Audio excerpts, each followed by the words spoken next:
Bonjour à tous et bienvenue dans cette nouvelle vidéo du programme de seconde de physique-chimie qui s'inscrit dans le thème mouvement et interaction. Aujourd'hui, nous allons faire un petit peu de méthodologie et apprendre à tracer un vecteur vitesse. Nous allons pour support prendre un mouvement assez simple qui est le lancer d'une balle de tennis. En voici sa chronophotographie. Les 7 points de M0 à M6 sont séparés d'un temps ΔT égale 1 milliseconde. On s'intéresse au tracé du vecteur vitesse au point M2, tel que V2 vecteur égale vecteur M2 M3 divisé par T3 moins T2. Si cette définition vous pose question, vous pouvez aller voir les vidéos précédentes qui définissent le vecteur vitesse. Commençons par calculer la valeur de la vitesse, c'est-à-dire la valeur de la norme de ce vecteur. Avant de faire ces calculs, il faut faire attention aux échelles. Donc là, on peut voir que l'échelle pour la distance est la même que l'échelle du schéma, c'est-à-dire qu'il n'y aura pas de conversion à faire. Mais quelquefois, il peut y avoir des échelles sur les distances, donc faites bien attention.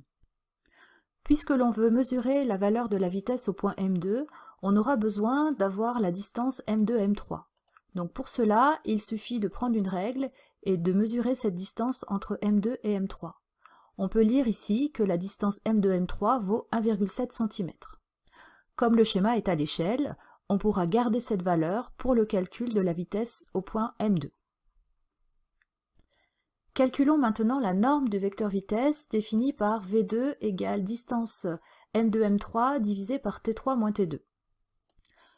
Donc en faisant le calcul, on obtient V2 égale 1,7 10-2 divisé par 1 10-3. Alors le 1,7 10-2 vient du fait que la valeur de la distance doit être en mètres, puisqu'on veut une vitesse en mètres par seconde, et le 10-3 vient du fait effectivement que le temps doit être en secondes et que l'on avait un ΔT en millisecondes. On obtient donc un résultat de 17 mètres par seconde.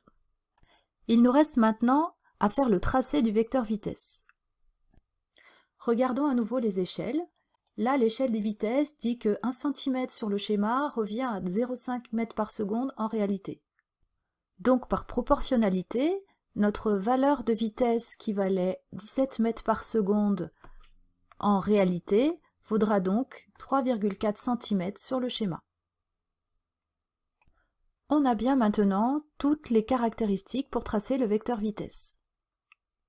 La direction, qui est tangente au point M2, le sens, qui va être celui du mouvement, c'est-à-dire du point M2 vers le point M3, et enfin la valeur qui va représenter la norme du vecteur vitesse, qui correspond à 17 mètres par seconde, donc un vecteur qui fera 3,4 cm de longueur.